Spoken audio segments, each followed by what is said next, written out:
Welcome back to another episode on the podcast. Today, I have Stephanie Nelson, who is a somatic coach who helps high achieving women move from stress and overwhelm into clarity and balance by harmonizing the nervous system. Her work centers around embodied healing. She has so many certifications. Her certifications and qualifications are really impressive. And as a fellow MG, I totally get the obsession almost, right? With more knowledge, more information, and being able to service and help people in that way. So this conversation was really, really great. Stephanie and I have talked about so much. We talked about emotions, we talked about human design, we talked about astrology, we talked about chronic health issues, we talked about nervous system as an energetic system. We talked about past lives and trauma, health and aging, mind body connection, like so much of all the topics that I'm obsessed with. So, and Stephanie and I just like when you meet someone and you talk to them and you literally could talk to them all day, and there's just like there's a vibe. It was definitely there. So, really excited for you to hear this conversation because she also pulled me through parts work, an IFS inspired sort of cycle as we were talking about overachieving women and how we push ourselves to do more, to be better, to fill all of our time with working, and how we can kind of like soften the nervous system within that. I've been doing these 28 days of lives over on Instagram. So if you do not follow me on Instagram, you can head over there if you want to follow along with that story. It's really just about moving from the mind into the body. And so we've been talking about so many things from self-trust to overwhelm to burnout to sleep to astrology as a compass, not a cage, which was today's theme. We've talked about, self-trust, just like so many different themes, really centered around how we can be more embodied in our body and in our knowing and trusting ourselves. Because right now, with the astrology and just like life in general, there are so many things that are pulling us in all sorts of different directions. And it's really important to stay anchored and centered in your knowing and yourself and your values. And this week, so the eclipse was Tuesday, the 17th. And I hope that you are feeling good. I woke up this morning just feeling like super anxious in my nervous system I don't want to say for no reason, but for no reason, kind of, right? And it kind of trickled out a little bit throughout the day. But I noticed this weekend, I was moving through a lot of shadows, a lot of insecurities were coming up, and I was able to witness them and watch them and kind of move through them. And since then, since Monday, things have just been moving. There's been a momentum. There's been just like really like kismet manifestations that have been coming through, just like really interesting. And I just keep being like surprised by it. And also just so grateful to the universe for, you know, I don't know. I don't want to say I don't know. I feel like in my process and in the process of manifestation, it's sort of like when we can move through the hard things and break from the old patterning, then it's like the universe is like, I see you, right? Like, I see you, we're moving through this. So you're allowing more space for what we have for you. And so it's just been it's literally been like one thing after the other, after the other, a lot of it monetary, which I've really been working through a lot of my like sort of like lack mindset when it comes to that. And so this just feels like, I don't want to say a test, but it's like the universe is like, okay, here you go. Now show us that you've actually broken those narratives and those patterns. And so that's kind of where I'm at. I feel really excited. I feel really good. I feel like you keep cycling closer to something. And so, yeah, just stay along for the ride and you will hear my story unfold.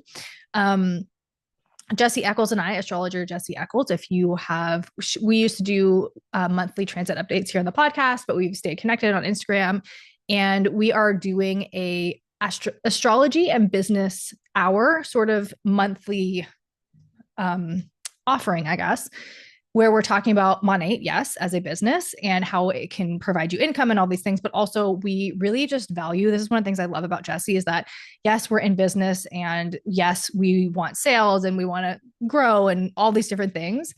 And also we have always connected just over like being human, right? Like being human in the space, being mothers in the space, being tired, being entrepreneurs and what all that means. So we want to invite you to a free space once a month where Astro Business. So again, being completely transparent, this is Monate inspired and based. However, we want to bring in the human. So we are going to be talking about astrology. We're going to be allowing space for anyone to talk about motherhood, about dating, about marriage, about, anything that you want to bring to this space. and just like letting you be human. So come learn, come chat, come connect, because that is really what it is about, is just connecting on a human level and just being with each other and supporting each other in this space. So the link for that is going to be down below in the show notes. And if you want to know more about the business side of Monate and what it can offer you, then there's also a link down below for a free webinar you can check out. And if you just want really amazing hair care products that make you feel good, you can just get some shampoo and feel good about it. And aside from that, Astro Design Collective is open. So the monthly moon circles will be in there. And it is a just month to month, no obligation space. And then Astro Design School, which is the year-long container where we're learning ourselves through the lens of the transits. We're really learning how to work with the transits, learning ourselves and our cycles through the seasons of the year, is going to begin Aries season. So that is March 21st, I believe, if I'm not mistaken. So you can sign up for that now. Everything you need to know is down in the show notes. Follow me on Instagram at Rochelle.Christian, and all the information you need is down there. I will end it here, and I hope that you enjoyed the episode, and I will catch you next week. Welcome to the podcast. Today, I have Stephanie Nelson, who is a trauma-informed somatic coach, nervous system practitioner, and founder of the Stress Healers. Your qualifications and certifications are impressive. You have many, from mind-body coach, integrative somatic trauma therapy, IFS, polyvagal, yoga, Reiki. I mean, so many. I love it.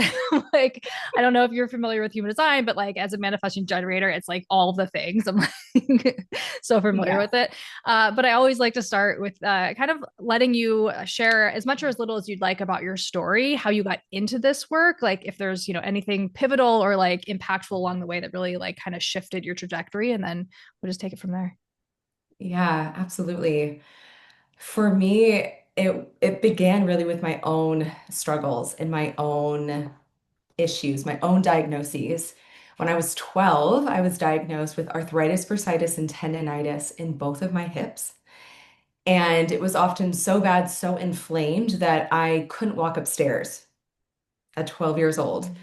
And so along the way, it was introduced to so many different body work practices, from nutrition to myofascial release to chiropractic and ART, active release therapy, and then eventually yoga, Pilates, and Reiki, and all of these different things until eventually I found somatics and the nervous system and healing the nervous system. And I understood at that moment that everything that I was doing to heal the chronic pain and then the number of other diagnoses that I accumulated along the way, like an anxiety disorder and gut issues, um, to understanding that light bulb moment of like, oh, the nervous system is at the root of all of this. And from one lens, we can think of the nervous system as a mechanical, scientific thing. But from my background in energy healing and yoga, that it's also an energetic system. Mm-hmm. It's an emotional and energetic system. So it was really 20 plus years of my own healing to get me to a place where I felt like I just had to share this with other people. Yeah. Wow, 12 years old. That's like, have when you were diagnosed with this, I mean, I want to ask, is that common? But I don't think that's common to be 12 with, because I feel like a lot of people, it's a little bit later in their life when the chronic stress has just been like packed on, through decades. And then it's kind of like your body is like, you have to face me. Yeah. And so I guess for your journey, having like, so have you healed all of this? Yes and no. Mm-hmm. I still experience symptoms of things from time to time, Yeah. like anxiety or perfectionism or gut bloating issues or the pain still from time to time for sure. Mm-hmm. But it doesn't interfere with my life anymore. It's not debilitating. It doesn't suck all of my time and energy and effort towards that. I'm Mm-hmm. much more free than I ever was. But I don't know if I can say that there's like a healed and unhealed. It's like Yeah. this constant evolution where you're doing the work and you're healing and all of this opens up for you and then something else comes in, you're like, oh, that's a new layer for me. the healing journey, right? It's always Yeah. always that onion layer. Um, Yeah. when you were like diagnosed with this at Yeah. 12, were Yeah. you to like go down the path of sort of more somatic work or alternative healing methods? Were your parents or caretakers really into that sort of healing? They were not Mm. previously, but they were open to different things because so my doctor had told me that I basically condemned me to a life sentence of pain medication and told me that I'd be in a wheelchair by the time I was 30. Wow. And there was something inside of my 12-year-old system that was like, it's got to be another way. Like, Yeah. what's going on here? I'm 12. Like, what? So there was that voice, that intuition, that wisdom. And you had asked around the 12-year-old thing, like, is this common for 12 years old? In the healing work that I've been doing, so much of it has been past life. Mm. And so that's where I think that it was so early for me, is because it was, yes, there were things from this lifetime from my childhood that I was healing from, but also so much had come in with me. Yeah. So I think that's why it was so young, so young for Yeah. me. Um, but yeah, Yeah. Past life work and healing and trauma is so fascinating to me. I find yeah, that there are sometimes certain things that I have such a strong reaction to that yeah, there's no basis in this lifetime why I would feel that way or why I would have such a phobia. And right. I always think I'm like, it has to be something past life. Like I was either killed in like some dramatic way or something, right? And Right. I'm a huge believer in past life things. And you know, I know there's there's like a like I always mispronounce it. You know, Rudolf Steiner, his work, I'm gonna completely butcher the word. I always mispronounce it. Anthroposophy or anthroposophy. I don't know, something like that. But they, it's like a mystic school sort of like, um, I don't know. I'm butchering what it is, but they do a lot in like the 7 year cycles, which is really related to astrology, you know. And I know that like 12 to 14 is they say that it is around that time where your soul decides to stay in this body in this life or to kind of like exit it. And so it's Yeah. kind of interesting that, you know, all those issues kind of came up around that time. Fascinating. Yeah, I'm familiar with that work, but you'll have to send me a Okay. link or If yeah. I could say it properly, it might have rang a bell. I can never pronounce the word, but I'll have to, I'll send it along. Sounds like a tough word. Yeah, Yeah. yeah. Well, and it's so, you know, I think like our medical system, I'm a huge you know, proponent of alternative medicine. I studied Ayurveda for a little while. At the time I didn't have the bandwidth because I'm like, this is a whole science. Like this is not just like studying energy work for 6 months. Like this was going to be like a doctorate A degree. Like it was doctorate. crazy. Yeah. Yeah. Yeah. And so I did it for I think a year and I was like, I didn't have the capacity for it. It was a lot. But it's just so interesting. I completely lost my train of thought. How did I start that? My mind has been so scattered today. I don't know what it is. Um, Oh my gosh. Oh, I I'm think I not was talking about sure. the medical system. I was talking Yes, about the medical. Yes. yes, how we're just like, and I think specifically with women's health, I feel this very Yeah. much like just diagnosis. There's no like caring or asking any questions. Like, I remember when my daughter was a baby, she had chronic ear infections. And so it was just constant antibiotics. And I mean, it was years where she became immune to the antibiotics and we had to up it. And then she had to take multiple doses. And not one Yeah. time did any doctor ask me anything about what she was eating, anything about her history, like nothing. It's just write a prescription, carry on, write a prescription. I always felt rushed and we'd go to the ER because it was in the middle of the night. And so I think that it's amazing that you were able to kind of like find these alternatives because I think, you know, as a child especially, we're so dependent on like, you know, our caretakers to be the ones to make those decisions and to Right. even like seek anything outside of that traditional system. You know, back in like, and especially nowadays maybe more because I feel like it's becoming a little bit more popularized, but you know, Yeah. back in like, you know, 2000 or 90s, I feel like it was very uncommon, right? You just kind of like took what the doctor's word was for like Right. fact and moved on, you know? Right. It is definitely a different time now. And yeah, I do feel looking back, I feel so grateful that they were willing to be. And I don't even, I cannot remember who even spearheaded what and when, but it really did, it feels like it was a team effort that um, there was sort of this quasi path presented from my own intuition. Because again, the doctor was like, prescriptions, wheelchair, surgery, and that's what's going to Yeah. happen. And I'm not a medical expert from my own personal experience with myself and my loved ones, the medical system is not trained to heal. Hmm. They're trained to manage systems. It's great in an emergency or an accident or something like very life-saving in that regard. But to move towards like real health, and health is not the absence of disease, but to move towards real health, real aliveness, real capability, our Western allopathic medical system is not trained and they're not trained for Hmm. it. And they have no education in nutrition. They spend, I think it's like 7 minutes with a patient, and it Yeah. might be even less now. I think that stat is very old.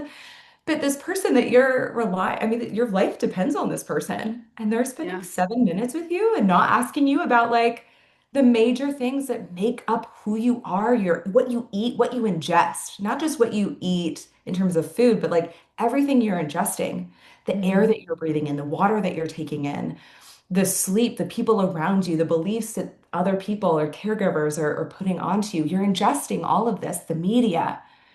Yeah. And if whoever is in charge of your health is not also interested in everything that makes you you, you got to seek out some other support systems, right? Yeah. Yeah. Well, and I Yeah, think like the baseline of what healthy is also very skewed, because you talk absolutely. about chronic stress or digestive issues. And I think those are Yeah. so common in the West, maybe more specifically, but that it's like, yeah, like what's normal is like actually not. And Exactly. we believe that it is, It's for, common, it's not normal, right? yeah. Yeah. Yeah, everyone's experiencing it, so we normalize it and we write it off as like old age. That was Mhm. something, I was hearing so much from people older than me around me. It's like, oh, it's just a part of getting older. I'm like, but is it though? Or is it just Yeah. lack of movement, lack of sleep, being too busy especially nowadays with like DoorDash and all these other Mm. conveniences where we're eating out way more and the amount of alcohol we're ingesting, like, is it really that we're just getting older? Is it that we're poisoning ourselves over time and it Yeah. takes a toll? For sure. And I think that like, the quality of what we're consuming is different because my parents, I know the older generation too is like, well, it didn't kill us. And I'm like, but also when you ate something unhealthy, it was actually probably mostly like real ingredients, Right. like might have had a lot of sugar or like salt, but it wasn't like Yeah. 25, ingredients for something this big. So I think that's, Yeah. I was having a conversation with somebody the other day and they were asking me because I don't ever try and like really push my opinions on people, but if they ask me, I'm like, okay, you sure you want it? So here we I got a go. lot. Yeah. But he was asking about he was eating chicken and he was asking because I'm plant-based. And I don't advocate, like I don't think that's for everybody. I think everybody's Yeah. body needs different things. It's more the Yeah. quality of it, but I was like Yeah. going on about like factory farming and like the energy that we're ingesting. And he was like, oh, that makes a lot of sense. Like I feel really frustrated a lot of times. And I was like, I mean, it's Absolutely. Yeah. Funny anecdote. I was living in Spain, living and working in Spain, and I was already vegetarian at the time. And I was hiking really early in the morning and just hearing I'm gonna maybe a trigger warning, but hearing some shrieks and had no idea what that was, and come to find out that that was an animal being taken to the slaughter. And it was at that moment that it was such a shift in the energy around what it is that you're consuming. Is it's not just about macros, but the energy and intention. And even the same, we can look at like even a plant-based restaurant. We're going to a plant-based restaurant, and if the people who are cooking the food are angry and they're rushed and they're urgent and they don't really care and they're lazy and whatever, then that's the energy that's going into the food that you're consuming. So it definitely, the energy plays a very, very big role in terms of, again, what we're ingesting. It's not just yeah. chicken or broccoli or the macros, but also the energy behind it, the soil behind it, all of it Mm. matters. Yeah. When you make a Yeah. good point about, the restaurants too, like I've been in the service industry for a while, right? And it's like I see that it's like most people are angry. Most people that Yeah. work there are so mad. They're just like trying to Yelling at make each their money other. and like, yeah. Yeah. And you think about, yeah, like all goes into the food. But yeah, I grew up actually in the Middle East. And so there was like when someone was gifted a house or they bought a new house, they would slaughter like a sheep on, and it was, that was normal. But I remember seeing that when I was, oh my gosh, like maybe 10. And that's probably why I don't eat meat now. Cause I was like sitting in my parents' room, like out the window, and I was like crying. And they're like, it's normal. And I was just like, I was so traumatized by like witnessing like death in that way that I hadn't seen that up until that point. But yeah, I mean, but even like internationally, I do feel like there's just a different quality to the meat, because it's not necessarily the factory farmed part of it, which, I mean, this is a whole other conversation, but it's just like it is interesting. I do think that, the quality of what we're consuming really matters. And like you said, it's not just the food, Right. it's entertainment, it's the media, like, oh my gosh, the phones, like over the last, I don't know, few weeks, maybe it's because of the holidays, like I tend to, I mean, I think everybody does to some point, but I think sometimes when there's certain family gatherings, I tend to detach a little bit, and I'll find myself scrolling in the phone so I don't have to like, set a boundary, or like I don't have to like engage in something that I don't want to engage in, which is Yeah. like a bad pattern. But, that I've noticed like that's like becomes the thing. And you're just like, you can feel it. I think when you Yeah. become aware of your energy, right? You can really Abs- notice when it feels like that way. But Absolutely. but Yeah. yeah, I think that kind of back to your story. I know we kind of went off on a tangent there, but um as you were like exploring all of these things, and I know that you work with trauma, which I wanted to ask, I wanted to kind of bring up as somebody who's dealt with trauma myself. It's such a challenging piece to heal, and I know we all deal with trauma, big T trauma, little T trauma, but I think that it makes the healing process so much more confusing, because it's like as we're trying to, whether we have like a physical ailment of, for me even, I would get like gynecological issues. If like I would get all these issues that the doctors were like, there was no root to it. And as soon as I left the situation I was in, everything stopped. Right. And so it's wild how your body will literally tell, and it's not just like it'll tell you where, like what it's connected to, but we just have to Yes. like listen. Right. Absolutely. Yeah. I mean, it's so interesting because we cannot separate our brain and our body as hard as the Western medical system has tried to separate specialties into like, oh, I'm a gastroenterologist. I just do the gut stuff, or I just do the brain stuff, or I just do the heart stuff. Like it's all connected. Mm-hmm.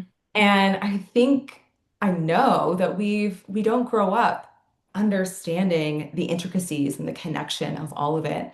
And it does really take a healing journey to present us with another way of reading the signs, by reading the body, feeling the body, listening to the wisdom of the body, because it is all connected and it will show up in certain areas, just like you're saying that Yeah. relationships, sexual, intimate relationships have a way of showing up in the hips or the uterus or right. Mm-hmm. Yeah. My body was like literally rejecting him, and it was, yeah, it was interesting. It was like, wow, that's And crazy. it's so beautiful that you got the Yeah. message. Yeah, I know.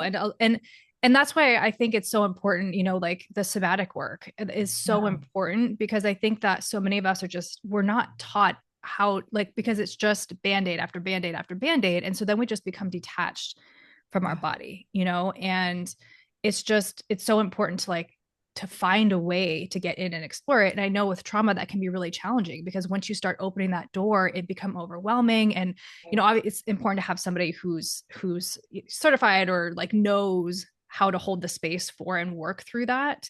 Yeah. But even with when you began in the somatic work, and you say that a lot of your stuff was past lives, like how did well like what did it look like for that somatic work, like when you were integrating that and like kind of making these connections and realizations? Hmm. Well, it's interesting because I would ask my body whether I was in my own coaching sessions, receiving somatic coaching or somatic archaeology or any of the different modalities that I've been working with over the years, IFS, um, or just in my own personal sadhana, my own personal practices throughout the day, is if there is something that's happening, whether it is a physical sensation or it's a behavior, we can ask it Mm. and it will tell us. And sometimes it'll tell us with sensations, sometimes it'll tell us with memories, sometimes it'll tell us with colors or shapes or emotions or impulses or so many different things. But it is a language that we were born knowing. Like, this is the first language that we learn. We don't even actually have to learn it. We're born speaking the language of sensation. When you come out of your mother's womb, you can communicate when you're hungry and you feel when you're hungry, when you're thirsty. You can feel pressure, you can feel temperature, you can feel movement, you can feel cold and hot, you can feel when you're being rocked or swayed. That's our first language. And then we learn the language of emotions and we can experience and act out happiness and sadness and anger and all of these other things. It isn't until about seven, speaking of the seven Yeah. cycles, but it isn't until about seven that we can really start to form coherent thoughts. And then our society prioritizes that as the only way of communicating that we lose the first two languages. Mm. But they are so primal and so innate and so important to our safety, our survival, and even to our aliveness, our ability to thrive in this life, is to have access to all of the different languages that are available to us. Yeah. And so they're normal, they're natural. We unlearn them. And it's my great privilege in this lifetime to reintroduce people to these other languages so that they can become their own stress healer. Hmm. And what does that look like? Hmm. I, in practice for myself and for others, especially right in the wake of my dad passed very suddenly from pancreatic cancer a few years ago. It was 1 month between diagnosis and death, very quick.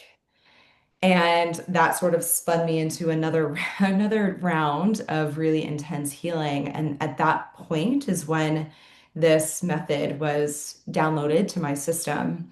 And so how I work with it, how it looks like in practice for people is to recognize is the first way we go about this. So it's like, let's recognize what is our current level of access? What's easy to feel? What emotions are easy to feel? What emotions are not easy to feel? What sensations, like maybe there's a body part that's always speaking to you. Maybe it's like, oh my God, I just always feel stuff in my shoulders, but I have no idea what's happening in my lower body. So we start to recognize, like, what are the patterns here? What are the tendencies? What's easy? What feels hard? What feels accessible? And then also recognize where we want to go. What do we want to experience more of? So that's the first R, is recognize. And then the second R is resource. So we start to resource our nervous system. So we were talking about so much about food earlier. Our resources, we have so many resources available to us, but some of the foundational ones are our basic survival needs. If we're not sleeping well, if we're not eating well, if we're not hydrating properly, then our system is going to be screaming at us that it's afraid of not surviving. So, those are ways that we can resource our nervous system: light, sunlight, nature, intimacy, touch, play, laughter, human connection, touch, massage, tapping. One of my teachers, Pat Ogden, who is the founder of sensory motor psychotherapy, once told me the easiest way to resource yourself, the easiest way is to stand up. Because if we're threatened in life, this is very old, right? Very evolutionary.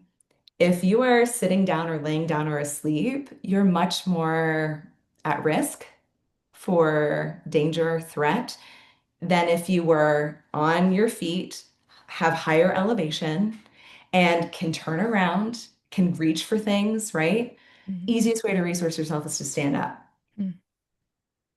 Of course, not everybody can do that, right? So we find what works for people. But there's, I mean, really infinite ways of resourcing people. I have a whole platform around this because it's the one of the most important things we can do. Mm. And then we start to, once our system feels resourced enough, safe enough, really an important concept that we're safe enough. There is no way to be absolutely safe, right? There is no definitive safety, but safe enough. Mm.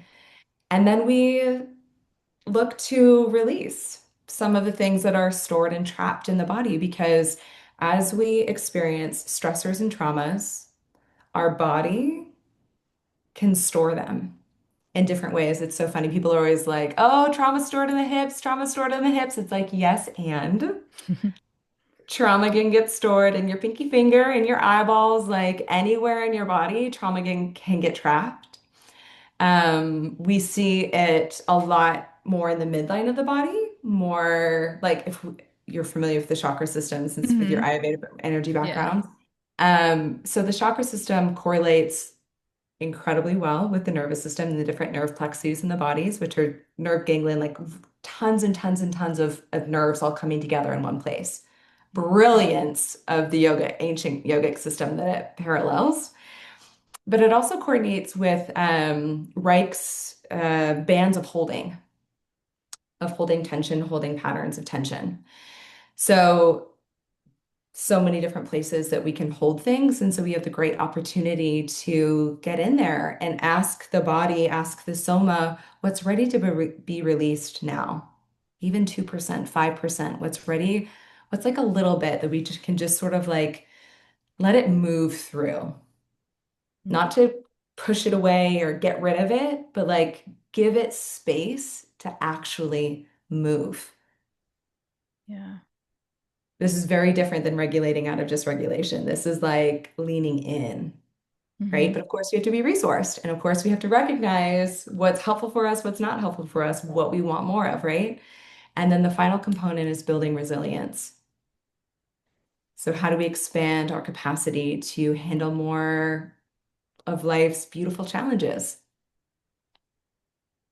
So, that's Yeah. kind of what it looks like. Yeah. No, I love that. There's so much. I mean, I think I sleep is so important and it always blows my mind. And I know like I don't know if it's because I'm a Taurus. I have so much Taurus energy in me that I'm just like I'm in bed by like 9:30. I get my 8 hours of sleep, and I know not everybody is like has the luxury of that, but like it's so important like Yeah. for physical healing. I feel like emotional healing, and I think also as a Taurus, like maybe that's just my coping mechanism is just to shut it off by going to sleep or like it just disconnect a little bit. um but yeah, it's so important. I like what you said too about being resourced, and when you're talking about like standing up, you're just literally talking about standing up, like Literally talking being about able to standing like get up, up in a chair and just standing up. just standing up. Yeah. Yeah. Yeah, and I would even invite, like, listening to this now is what are you feeling in your body? And maybe there's a twinge of overwhelm or anxiety or that to-do list that's spiraling, or maybe you're walking a little too fast on your walk and you're like, what am I doing? I'm always moving at this urgent speed. But to just stand up, like just stand there for a moment and notice the shift. Mm-hmm. Yeah. Yeah, I love the exploration of the body. That's something that I've really taken on. I probably more so in like the last year or two. Yeah. But I'll like come inside and like describe it, or there's often this sensation I get right here in my chest, and it kind of goes from my throat a little bit right here, and it's just like, and I used to like sit with it for like 5 seconds. And if it didn't move, I'd be like, oh, it's not going anywhere. And like I'd move on. Right. But I like what you said too about like just giving it space. Because Yeah. even like today, I woke up and I felt a little bit and I was journaling and I just like put the journal down for a second. I sat with it, and I visualized like a little vacuum at my feet and it didn't go anywhere. But I was like, okay, at least I'm aware, that it's Yeah. there. I don't have to like push it out or force it out. It's just, it's present. It wants to be seen. Yeah. Um, and yeah, sometimes it's the most it'll be like a little like point in like my calf or something.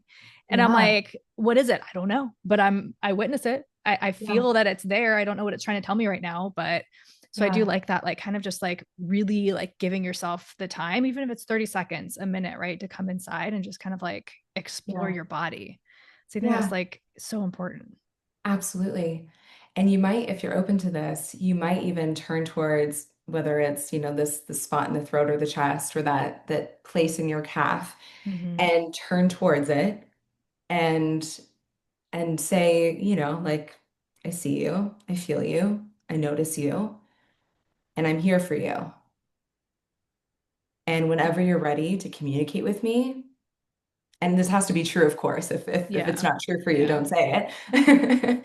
But like, I feel you, I see you, I notice you, and I'm here for you. Whenever you want to communicate with me, or if there's something that you need to tell me, or there's something you want to share with me, I'm open.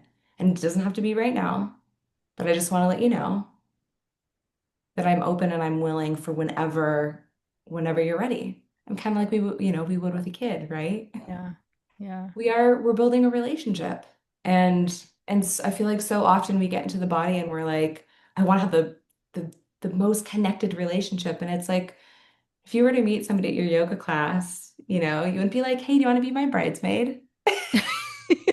That'd be so weird. Yeah. Yeah. You'd be like, hey, you want to grab a coffee? Yeah, Yeah. like baby steps, right? Yeah. You Yeah. It's gotta build funny. the trust. Yeah. Yeah. Yeah. I like for me and I've talked about it a lot in the podcast, but my trauma comes from relationships. And so like anywhere else in life, like I'm good. I'm so calm, I can be chill, I'm regulated. But as soon as anything like I'm dating somebody, literally I was laughing because like that's what I'm like, right? Where it's like I meet someone, they show a little interest. I'm like, okay, what's the next step? And it's like, okay, calm down. Like it doesn't, but that's my own practice. And that's where a lot of like Yeah. I still hold my own. It comes up a lot. And it's Yeah. that to me is my most challenging area. And that to me is where, um, I sometimes avoid dating because it's painful. But then Yeah. like I was just journaling on 2026 and one of my goals this year is to actually date more and to have fun doing it without an outcome in mind. Like I don't need anything out of it. Yeah. Um, but yeah, you're right. Even with whether it's with your body or a child or anything, it's like it is just like that the process of just being with it and letting it kind of like happen when it happens. Yeah. And I want to celebrate you for a moment because you named that it was practiced. And for something to be practiced, it means that you can also then choose to practice something else, Mm-hmm. right? It's not just who you are. It's Yeah. not that, oh, I'm just needy. Oh, I just jumped to it's just who I am. It's just, no, it's practiced inside of me. So Mm-hmm. that means I can practice something else. Yeah. Well, that's why Yeah. I think, your first one, recognize. I think that's so, like, I mean, that's the first step, right? Like of anything, because, Always. even 2025 was so challenging for so many reasons. But I feel like personally, it was like a year that made me so aware of my patterns for different reasons, right? It was just like the universe was like, you're going to face all of this year and you're just going to have to like sit with it. And so it allowed me to get to a point where even though I feel uncomfortable for things now, or I notice things, or those old narratives come up, or I want to resist, and all those things, where I can actually just be like, okay, I recognize that this is happening, but it's not the story I currently choose, And I think that, emotions and thoughts are really hard to detach. So, it's like we'll have an emotion or, whichever way it happens, whether the thought comes first or the emotion comes first. I think sometimes like the chicken or the egg, I don't know. Yeah. But it's Yeah. like whichever Totally. comes first, they both can be really overwhelming. Right. Like sometimes I don't necessarily like I'll have like a physical, and I know that's where my trauma is, right, in my body, but I'll have like a physical sensation that I'm just like, it's so overwhelming. And then the mind latches on and it's like, I have to like get this out. So like how Mm. do we or how do you work with people, right, to like kind of get through that? Because Yeah. it's easy to detach when we're in a neutral, regulated space and we feel safe, right? To be like, okay, I can recognize, I don't have to believe everything my mind thinks. But like when Yeah. you're in it, it can be really Yeah. hard. It can be very hard. Absolutely. And so for this work, it's best to practice preventatively. So one of the lineages that I'm well trained, well practiced in is a Z lineage of somatics. And they have a saying where it's like we get 300 reps in just to like build that relationship with it, but we need 3,000 reps to embody that when we're under pressure. Mm, wow. So and I feel like those numbers are totally varied because I've had clients not need 3,000 repetitions. I haven't needed 3,000 repetitions to behave differently Mm-hmm. under pressure. But just to illustrate the point of this is why we practice when we're not under pressure, Yeah.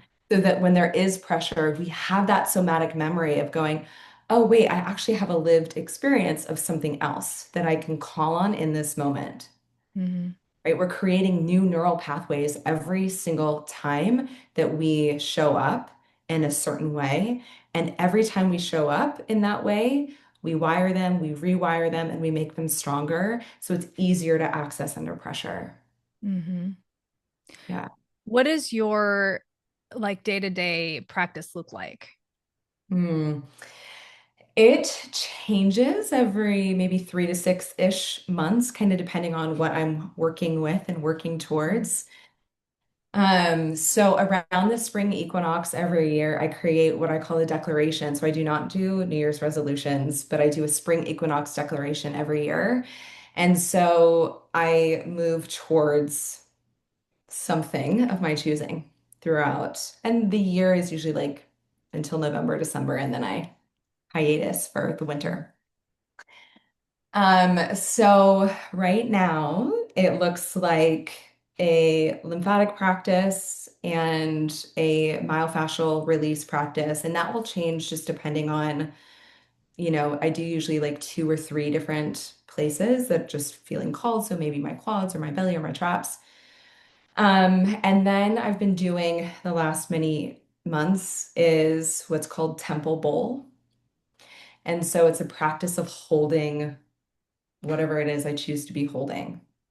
So I'm in like a goddess pose or a horse pose, like a yogi squat, and arms are up, and it's about 5 minutes of this. So you feel the pressure of holding yourself up and holding all of this for some time. And I might, place things in, and then I'll name the things that I want to be holding and containing. And then I also might enter in, oh, there's a surprise here. And this is a bigger surprise coming in. And like, okay, let me hold this surprise with all the things that I'm holding. So that one. And another one that I've been in deep practice of over the last few months is a practice that's called two-step. So how do we center and change?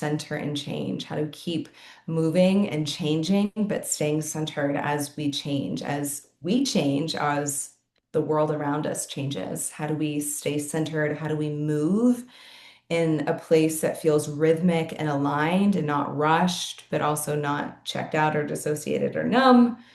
And how do we be that version of ourselves that can show up authentically and aligned even as chaos happens. So those are my like morning practices. And then I have other practices that I might need throughout the day as my nervous system is like, oh, baby, attend to me, please. Yeah, I love that. I think that, yeah, having like, a morning and an evening routine has become so important for Yeah. myself, but also like being able to flow with it. Like when I go on vacation and I don't get those in, it's like, okay, what can I actually do in this moment? Like journaling has become my favorite thing. Like even if I'm on vacation, I can find a spot outside, right? Or like Yeah. I sit on like, so that's like not, that has been like so helpful to me, but that's not necessarily somatic. But yeah, I used to do yoga a lot, like used to do Yeah. yoga, but it was more, I think I was using it as like fitness than any Mhm. sort of like energetic. I mean, I think I Mhm. was still getting the benefits of it, but it was Yeah. like I went and I ran and then I did yoga and I did it like 5 days a week and it was more like to build strength. But Yeah. it's definitely like a practice I've been feeling more called back to lately in a Mhm. more like calm way, I guess. Not just like trying to like count the calories of like what it's doing. But Yeah. yeah. And I think Yeah. like, in global events right now in the world, it's so easy to just, get sucked into the fear of everything that's happening. And, like you said kind of in the Yeah. beginning, being aware of what you're consuming in more than just like your food, because Yeah. there's a lot of the media is not good. It's not good for us, in my opinion. Right. Yeah. I mean, and Yeah. it's designed that way. I really do feel like the Yeah. people empowered are actively trying to make us scared and sick and separated from one another because they get more and more and more power that way. Yeah. And the media is one way that definitely makes us very afraid. Yeah.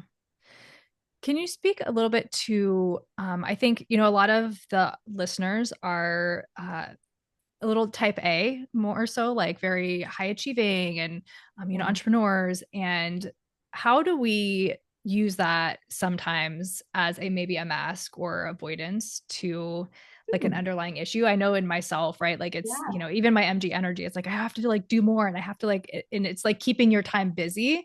And then Yeah. sometimes when I get in cycles like that, consciously or not, right? Then I'll take a pause and like, Yeah. oh, there's actually a lot that wants to be seen. I've just like packed things on. Yeah. Yeah, that's a great question because quote unquote a workaholic is one of the ways, a very common way that we can dissociate or run from or avoid ourselves and going deeper within ourselves. It's definitely something that I was practiced at. I still am practiced at. I still find myself like, oh, why am I so obsessed with this like imaginary deadline I've given myself when does it really need to be that quick? Yeah. Um, yeah, the first place I would go is invite you to like sit down with this tendency. And maybe it is sitting down and maybe you're in a field or maybe you're by a bonfire, maybe you're in a cave or maybe you're walking on the beach, but like if we were to call that behavior, and so I mean we could do this if you're open to it right now. Sure. A little Yeah. taste. Okay. Sure. So if you feel for that habit, that tendency of working too much for you, what would that look like or feel like? It feels like almost frantic. Frantic? It's like I'm chasing, right? Like Yeah. I'm having to make the video or having to edit or I'm having to fill my time or I'm having to make sure I'm an active participant, I guess, in like my Yeah. business. Yeah. Yeah. So a sense of frantic chasing an active participant. Mm. Yeah. And if there was a sensation or a movement or a shape that it takes, what might that be? I feel it like right here. It's like it Chest. almost like, those images of like a ball of just like, I don't know, like chaos almost, right? Where they'll do or like too many thoughts and it's just like a stream of, yeah, like that kind of like buzzy is what I visualize. Fuzzy. Yeah. String, chaotic. Mm. Yeah. Buzzy. Is there a color associated with it? Gray. Gray? Is it a light gray or a dark gray? I see light gray. Light gray. Yeah.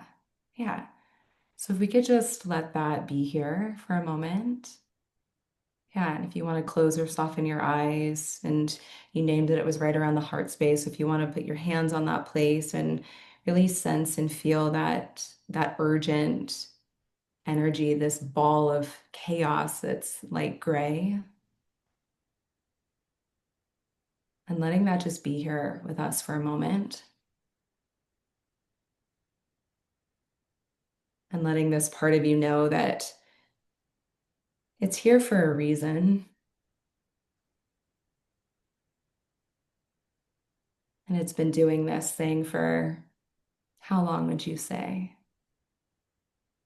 Um, I mean, in different ways, probably my entire life, but probably more so in the last 6 years.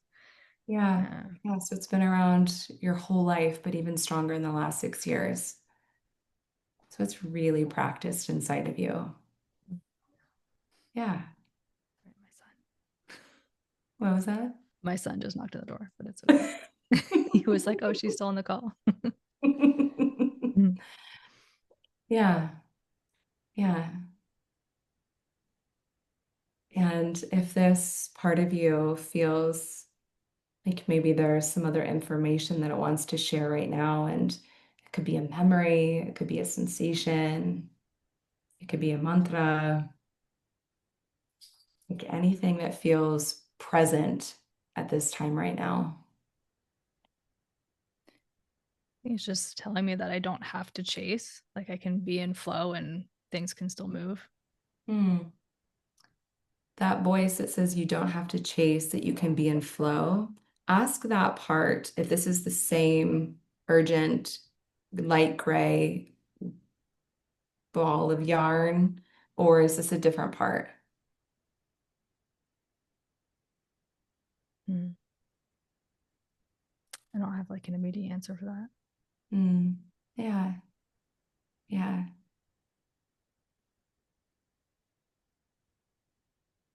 Yeah, so just holding this light gray, urgent, and holding that there's this voice that says, you can be in flow and things will still move. And that both of these things are here right now. And what do you sense in your body as you're holding both of these? A little confusion. Yeah, yeah. Great. Hi, confusion. Welcome. Yeah. And how is confusion showing up right now? Um, it's just making me question if that's just the narrative that like I want to believe or I should believe, or that's kind Mm, of like spread right online or in the, yeah. or if it's like actually like my truth. Mm, brilliant question, confusion. Thank you for bringing that up. Mm. And how's your breath in all of this with all of these three things happening? It's I'm not sure. It feels like deeper maybe, but not like slower, if that makes sense. Yeah. Yeah. So breath feels deeper and slower. Yeah.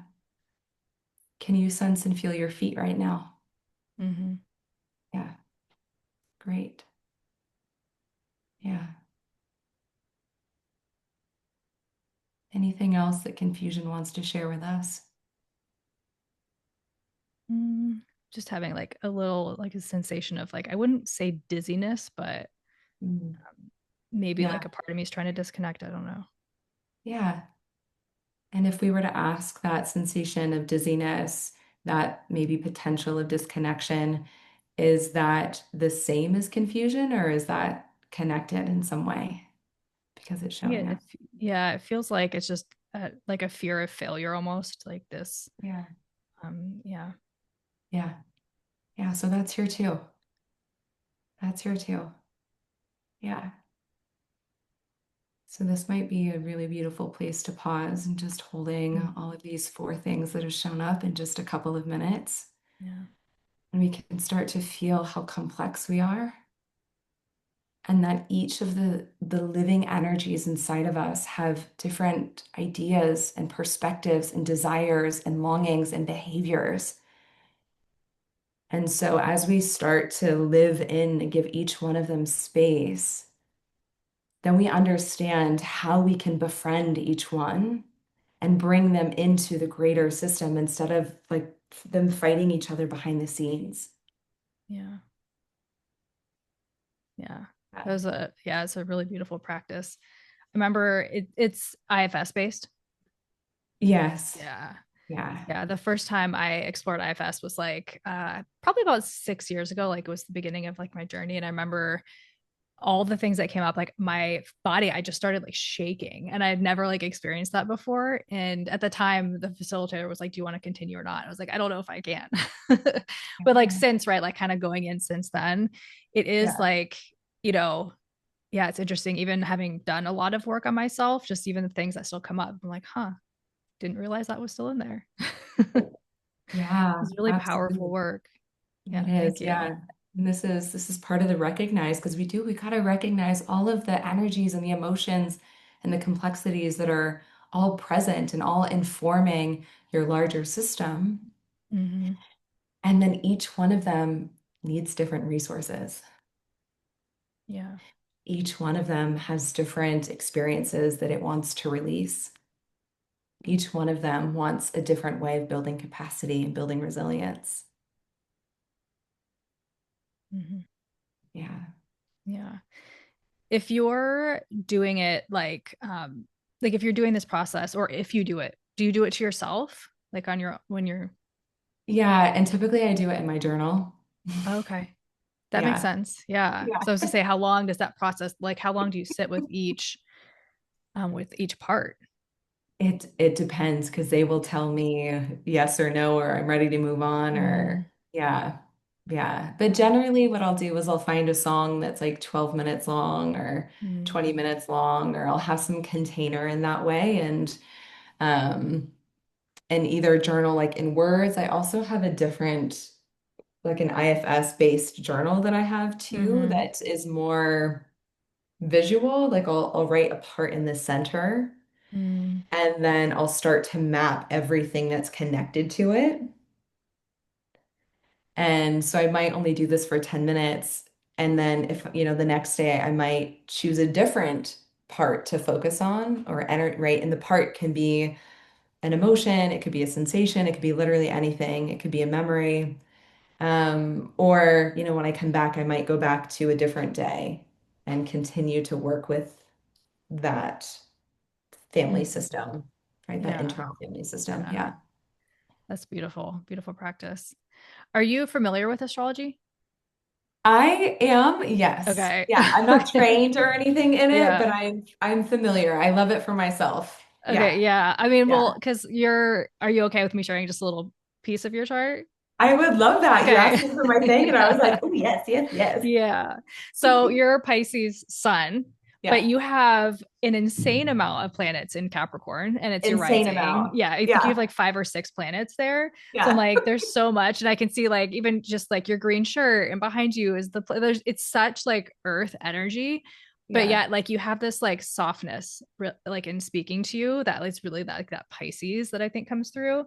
And Mhm. then a Gemini moon, which I feel like is so. My son has a Gemini moon, and the questions are endless, and I love it too because I'm just like he's just so curious, right? And just I think like exploring all these things, or like even working with the mind, right? I would think it's interesting because that's literally like emotionally what nourishes you, right? Is like using your mind or asking the questions, or do you feel like this is always my thing with because I think in human design though you have a solar defined solar plexus, which is always such an interesting combination when you have an air moon and then a defined solar plexus because it's this piece of detachment, but yet you understand the mechanics of an emotion, like the wave, right? Yeah.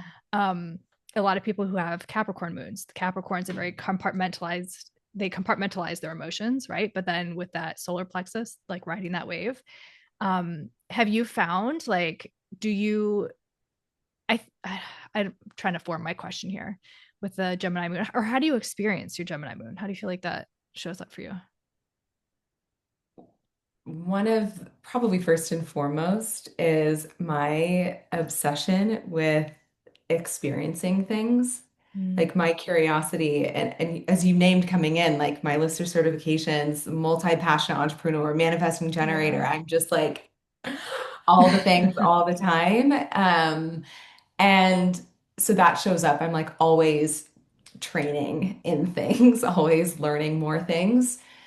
Another way it shows up for me is my profession, the coaching. Like I am obsessed with getting to know deeper and deeper and deeper and deeper and helping the person that I'm with have that be revealed to them through their own lived experience, their own embodied insight.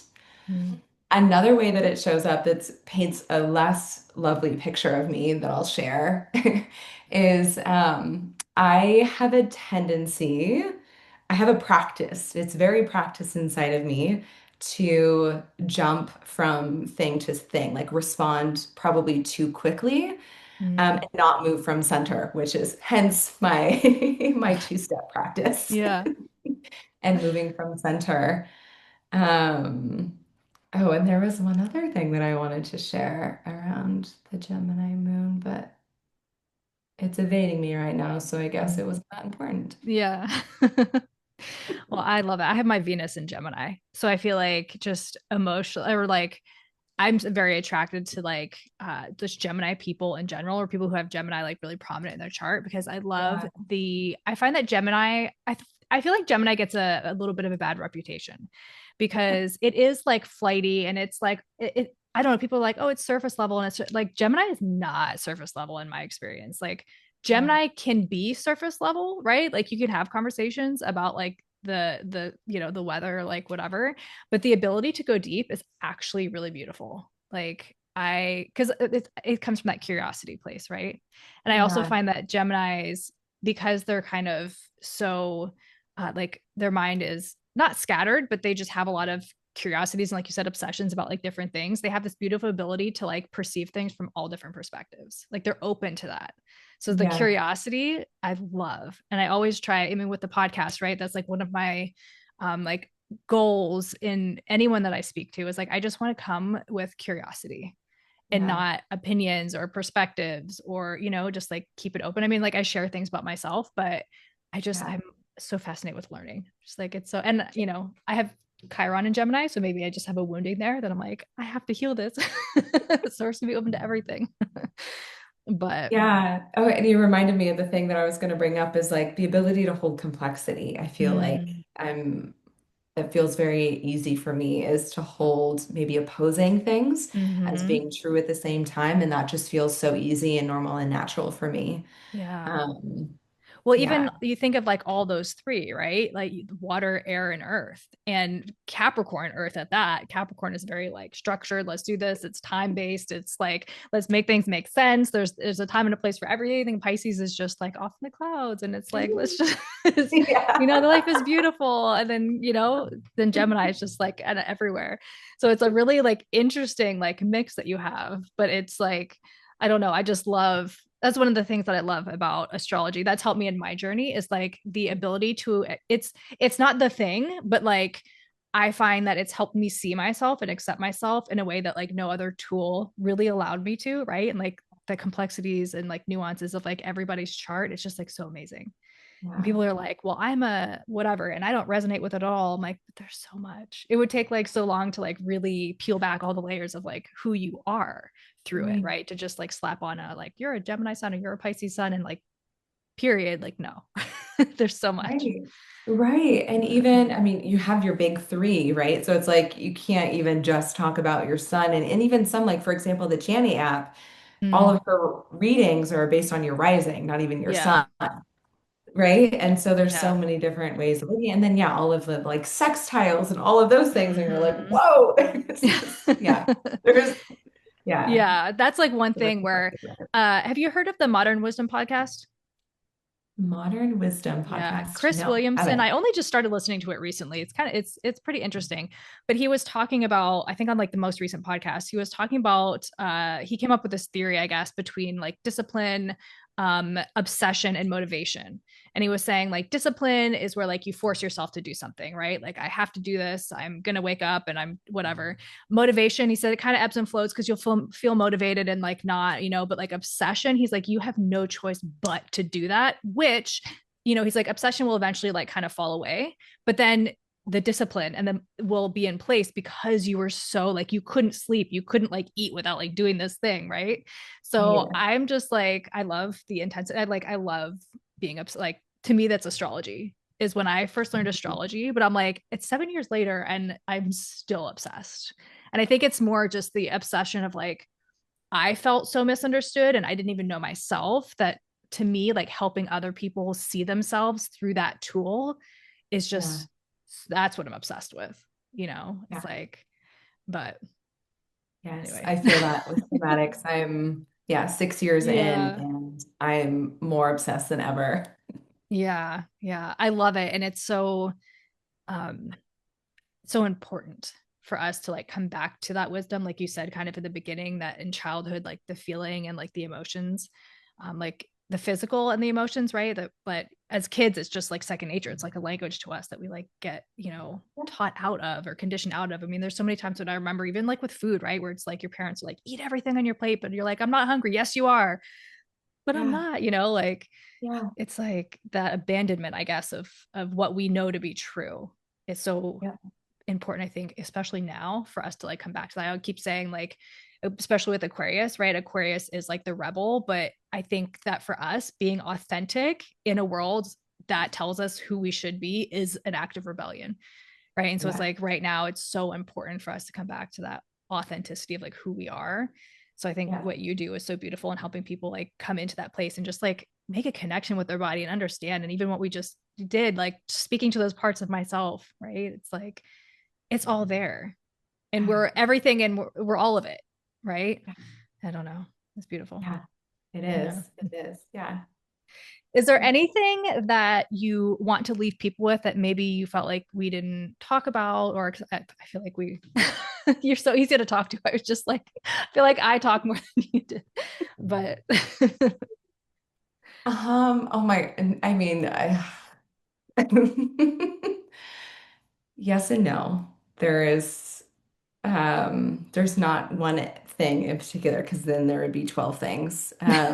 So no, I would just invite whomever to like come hang out with me on Instagram or Substack and yeah, or resource too if people want to have practical tools to hop in and most of the practices that are in there are like 5 to 10 minutes because that's really all it takes. You know, one of my teachers, Dr. Ariel Schwartz, she's a big proponent of like you have a longer practice in the morning, but 10, 15, 20 minutes, and Mhm. then 5 practices throughout the day that are 2 minutes long, right? So many of the Yeah. practices inside of Resourced are meant for you they're so accessible that you'll learn them on your own, which is what I want. Like, I want that you don't need me. I want that you don't need Resourced. I want that, like, it's just you, baby. Like, Yeah. you are your stress healer.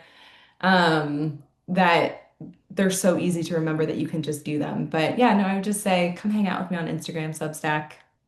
And I would love to chat with you again because yeah, there's so many Yeah. things we can It was so good. talk Yeah. more about. Yeah, I know. Well, you're definitely welcome back anytime. And I will leave all the Thank links you. for people to find you on Instagram and all the places down below in the show notes. So, yeah, thank you so much again for coming here and having this conversation.